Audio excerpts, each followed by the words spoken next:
keeping the Sabbath day holy. Are we getting it wrong? Are we doing it right? That's the question that we're going to address in today's musing. Now, Sabbath, of course, comes from the Hebrew word which means to rest from labor.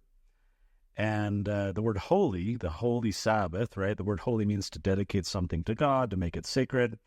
So the church has a little guide online, and the church defines Sabbath day worship, or the Sabbath, as a holy day set apart each week for rest and worship. But the devil, as they say, is in the details. What does this actually look like? And are we doing it right? Are there certain things we ought to be doing that we aren't on the Sabbath day? Have we kind of just acclimatized ourselves to a certain cultural standard that doesn't comport with what God has said we ought to do? Now, the scriptural basis for the Sabbath day, of course, begins in Genesis chapter 2, at the beginning. It says, "Thus the heavens and the earth were finished, and all the host of them. And on the seventh day God ended his work which he had made, and he rested on the seventh day from all his work which he had made. And God blessed the seventh day, and sanctified it, because that in it he had rested from all his work which God created and made." So this comes from the creation story, and we add on to it in Exodus 20, when we get the 10 Commandments, and one of them, beginning in verse 8, "Remember the Sabbath day to keep it holy. 6 days shalt thou labor and do all thy work, but the seventh day is the Sabbath of the Lord thy God. In it thou shalt not do any work." So, of course, for the Jews, the Sabbath, Shabbat, was the last day of the week based on the modern Gregorian calendar that we all use. And then after Jesus Christ was resurrected, the saints, the Christians, began doing it on the Lord's Day, on the first day of the week when Christ was resurrected. We have the benefit, of course, of modern revelation. This comes from section 59 and says, "And that thou mayest more fully keep thyself unspotted from the world, thou shalt go to the house of prayer, and offer up thy sacraments upon my holy day.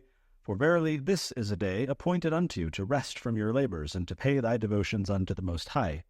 Nevertheless thy vows shall be offered up in righteousness on all days and at all times. But remember that on this, the Lord's day, thou shalt offer thine oblations and thy sacraments unto the Most High, confessing thy sins unto thy brethren and before the Lord. And on this day thou shalt do none other thing, only let thy food be prepared with singleness of heart, that thy fasting may be perfect," or in other words, that thy joy may be full. So we get a bit of expanded understanding about what the Lord's Day, what the Sabbath is for.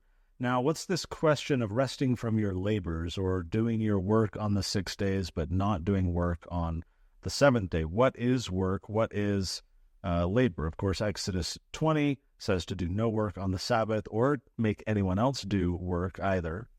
But in Luke chapter 6, particularly in verse 9, the Pharisees criticized Jesus for healing on the Sabbath day. Christ asks them in response, "Is it lawful on the Sabbath days to do good or to do evil, to save life or to destroy it?" In Matthew 12, it records this, where Jesus said unto them, "What man shall there be among you that shall have one sheep? And if it fall into a pit on the Sabbath day, will he not lay hold on it and lift it out? How much then is a man better than a sheep? Wherefore it is lawful to do well on the Sabbath days." I presume that from this we get the story of the ox and the mire, like with the pioneers moving west, and if the ox falls in a pit, are you going to say, "Oh, well, I can't do anything, it's Sunday," right? Just as Jesus is saying here that if you have a sheep fall into a pit, if you have an ox fall into the mire, same concept. Why would you not, according to Jesus, lay hold on it and lift it out? How much better then is a man than a sheep? Wherefore it's lawful to do well on the Sabbath days. So work and labor apparently does not mean don't do anything, lie around. It's a day of rest, sleep all day long, make sure you don't exert yourself or do anything. Instead, Jesus seems to be teaching us that there's a difference between edifying, uplifting, helpful work that does well. He says, do well on the Sabbath days, and other things that can be done on any other day of the week that are more about, economic gain and just trying to accomplish your standard labor. But if there's something that can acutely help someone else, whether an animal or a person, that can truly serve them in a very direct way, Jesus appears here to be saying that is completely appropriate for the Sabbath. It is lawful to do well. So where do you draw the line there? Because you could say, well, I'm a doctor, right? And so I have no qualms with working on Sundays, voluntarily taking shifts on Sundays because I'm doing well, right? So there's a bunch of questions that come in here. Well, maybe if it's for economic gain, and that's different. But if you're volunteering and you're Doctors Without Borders and you're, rendering service free of charge, or you're an attorney doing pro bono things for someone who's having an acute, legal problem, right? Probably when you take the economic gain out of it and then it's true service, then you're doing well rather than it just being another economic transaction. So the question is it something helping others and thus helping God? And that is a potential litmus test or basis to understand whether it's appropriate to do on Sunday. But right, the devil is in the details. How do we know what's good, what isn't?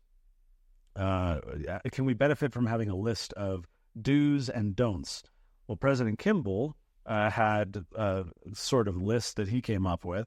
He said that as we plan our Sunday activities, we may want to set aside time for our family to be together, for personal study and meditation, and for service to others.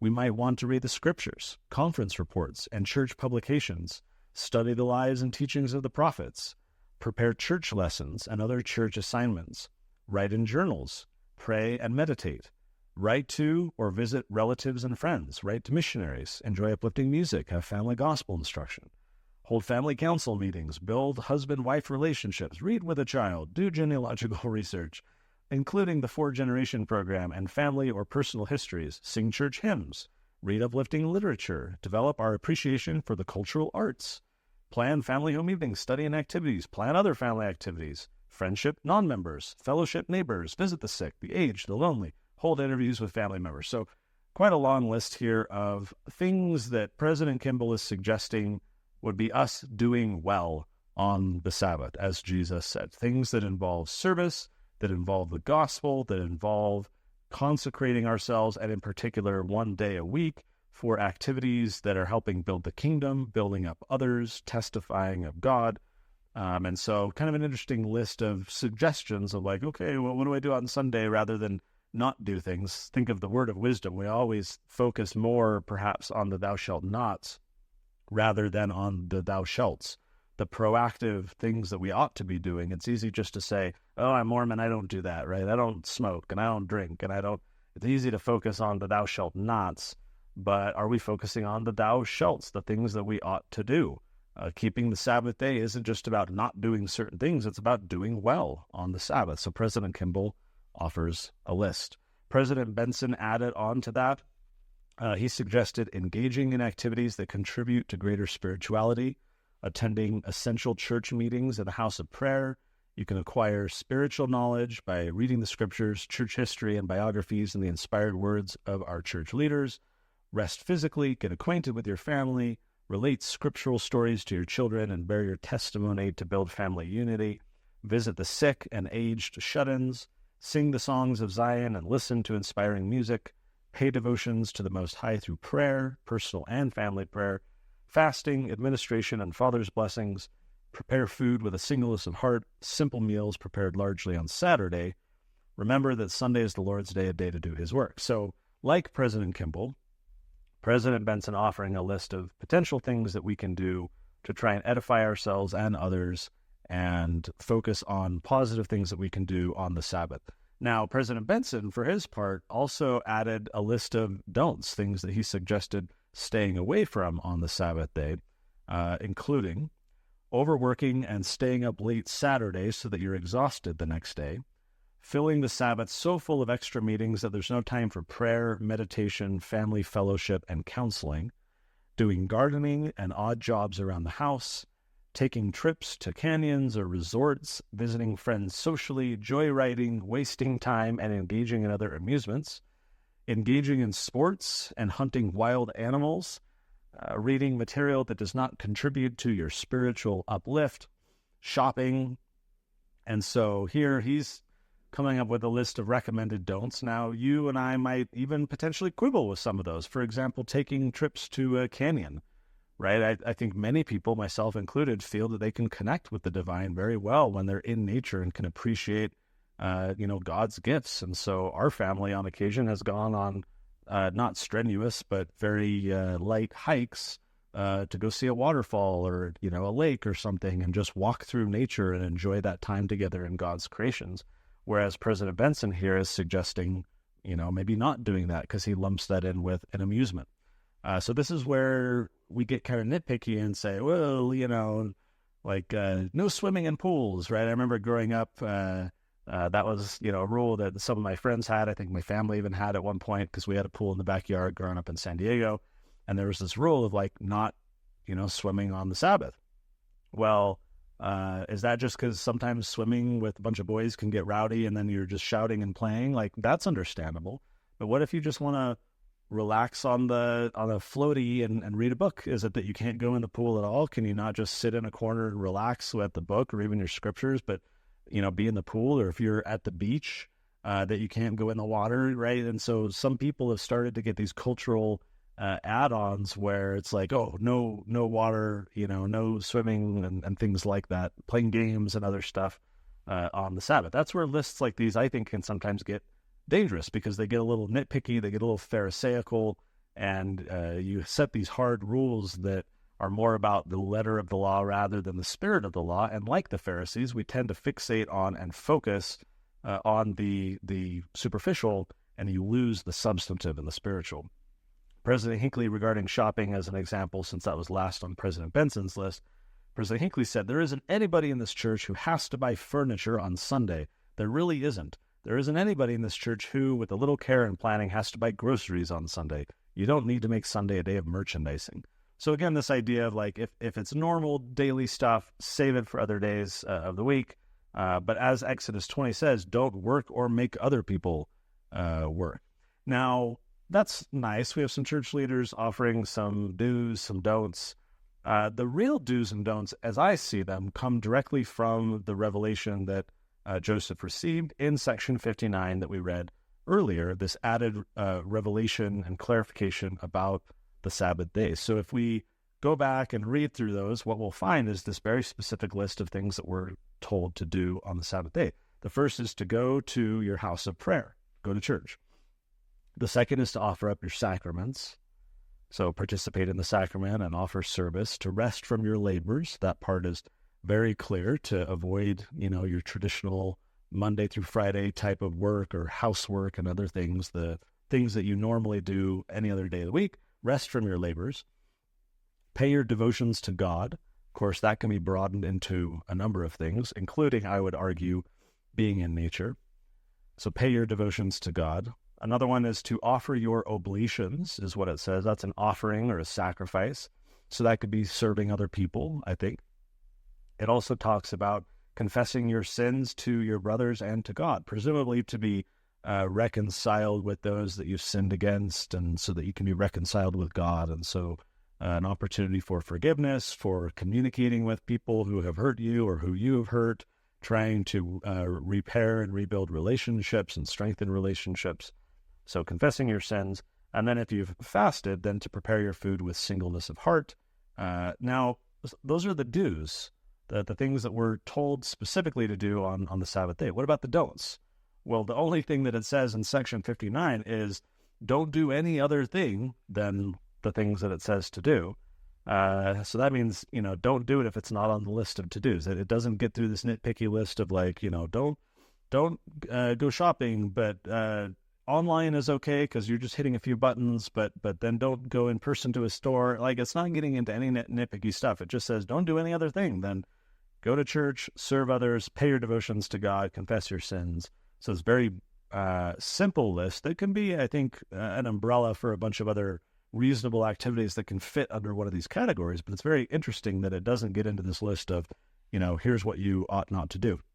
Now, as I said earlier, one of the problems with lists like these is that people can start to get rather pharisaical about, what is allowed to be done and what is not. And you get this law of Moses-like nitpickiness as it comes to defining, what is right and what is wrong for obeying the Sabbath day, rather than, cleansing the inward vessel and focusing on the heart and having an eye single to the glory of God, regardless of any particular specific action that others may interpret to be a violation of the Sabbath day, but that our heart needs to be on the right place, and that needs to be the focus. Now, Jesus dealt with this directly himself, because he was being criticized by the Pharisees, as we talked about a moment ago, for working on the Sabbath, for going around and healing people and helping and serving them.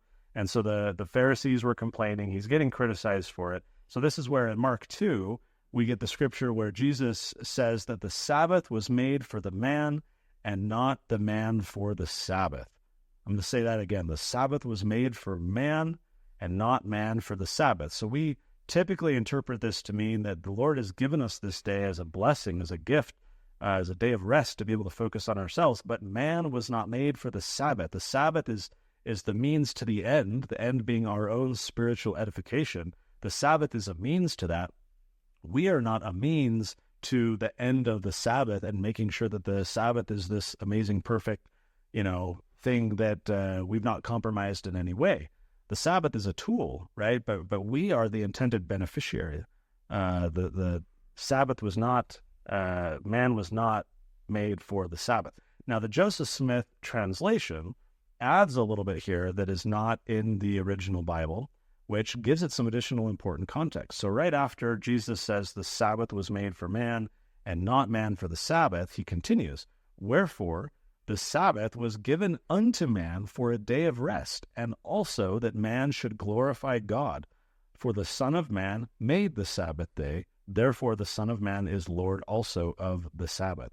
So that additional emphasis or clarification that the Sabbath was given unto man for a day of rest, and also so that man should glorify God. So we rest from our labors and we glorify God, and basically filter all of our activities through that. That if we can say that something is truly not a typical labor that we do Monday through Saturday, right, then we've passed checklist item number 1. But then also, is it something that's truly glorifying God?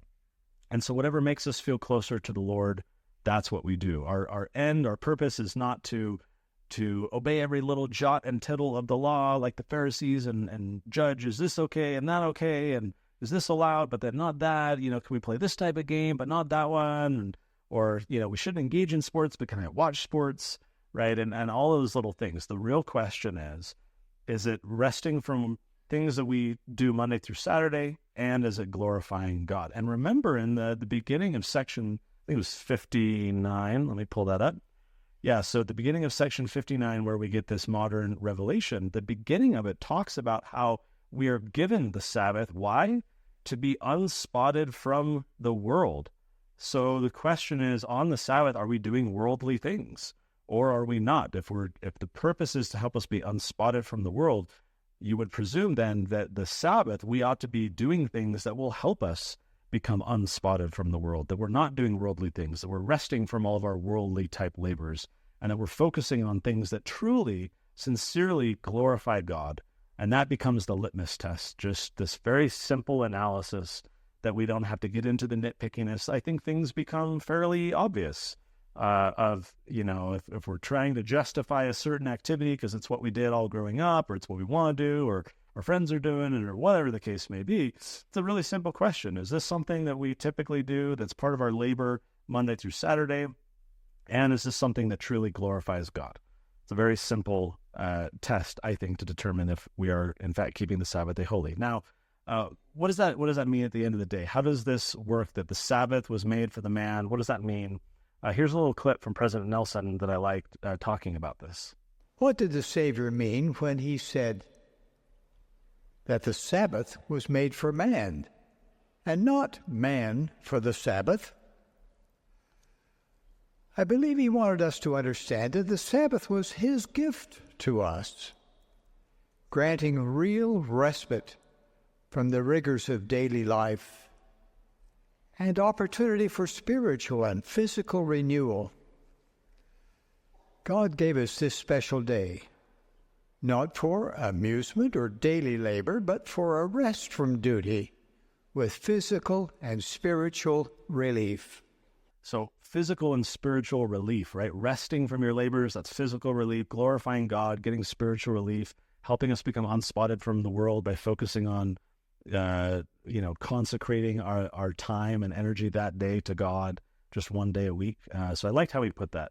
And so the Sabbath ultimately should be about spiritual edification, right? It's about being set apart, being a holy people, or trying to become a holy people, a Zion people, becoming unstained from the world. I remember President Hinckley, when he introduced the proclamation, this is in 1995, when he was in the General Relief Society meeting, back when those were held. And during his remarks, he talked about how we as a people often take on the slow stain of the world. I haven't forgotten that.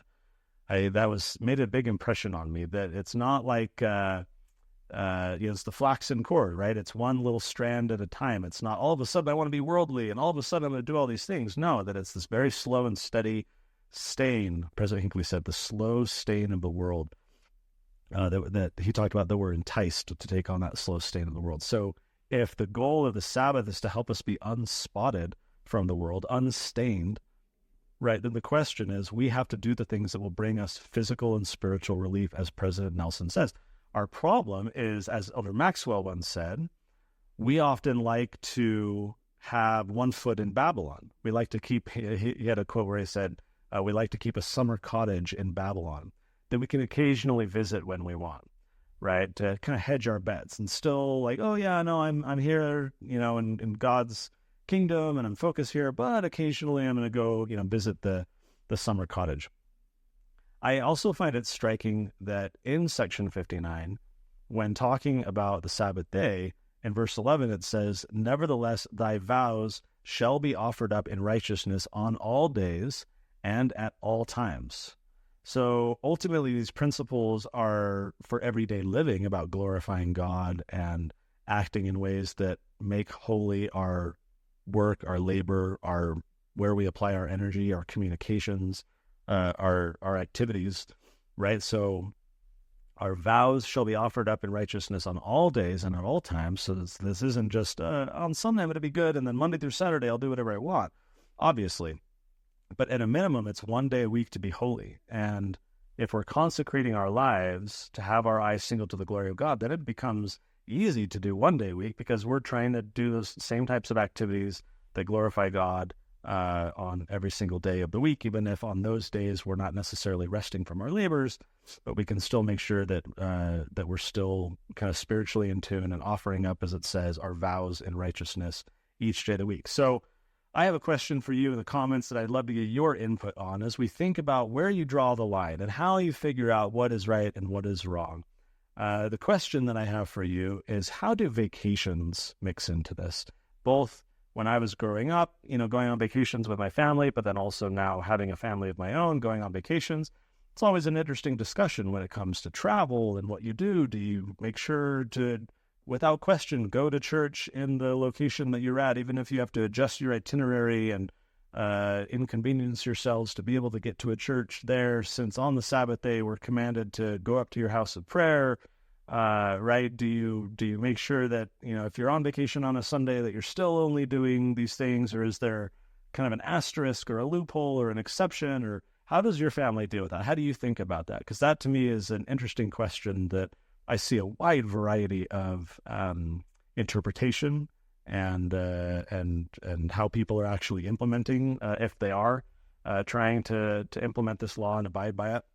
So I'd love to know in the comments on the YouTube page. For those of you listening to the podcast or watching on Facebook, I guess you can comment on Facebook too, but you can head over to YouTube and add in the discussion there. Sincerely curious how your family has figured that out and how you do it. That's something that I'm still trying to work through in my own life, in part probably because of my upbringing and how that was done in the past. I'm someone who, of course, travels a lot, and a lot of my travel falls onto weekends for a variety of reasons, either directly on Sunday or I'm in a different place on Sunday. And so it presents some challenges, just as it does for people who have jobs that require them to work on Sunday. Then they have the choice of saying, well, do I want to find a different job? Do I want to transfer to a different department? Do I want to just go ahead and do this for now while I have to, because I don't really have much of a choice to provide for my family? Do you live with that for years? Do you do it short term, but very intently try and figure out options where you don't have to work on Sunday? The devil's in the details, as I said, and some of this becomes very pertinent questions to figure out: are we living this the right way to the best that we can? Now, I don't think the Lord is going to nitpick us on this. Again, we were not made for the Sabbath. The purpose is not for us to have perfect compliance with these detailed specifics. Instead, the Sabbath was made for us as a tool for us to have, as President Nelson said, physical relief and spiritual relief. So maybe it's just a general thing that the vast majority of your Sundays, if they're like this, then great. If not, you got to do something on Sunday. Maybe you can take a different day of the week to have your physical and spiritual rest type of thing. So it could be just a more general principle that has some flexibility for different life circumstances. Again, curious to know what you think. Go ahead and leave a comment. Let's have a discussion. I'd love to hear from you. Thanks as always for listening. We'll see you next week on Sunday Musings. Head to sundaymusings.org. If you've missed any of the past ones and you're curious about a particular issue, you're struggling with the topic in the church, something about history, your testimony, lots of different ideas and topics that we've covered to offer you some ideas, some discussion. Appreciate all of you who are listening, sharing this with your friends, engaging in the discussion, having a conversation about this is the important stuff to help us all figure out what we need to be doing as Latter-day Saints to try and build Zion and come closer in unity to one another and become more righteous. So I'll leave it there, and we'll see you next Sunday.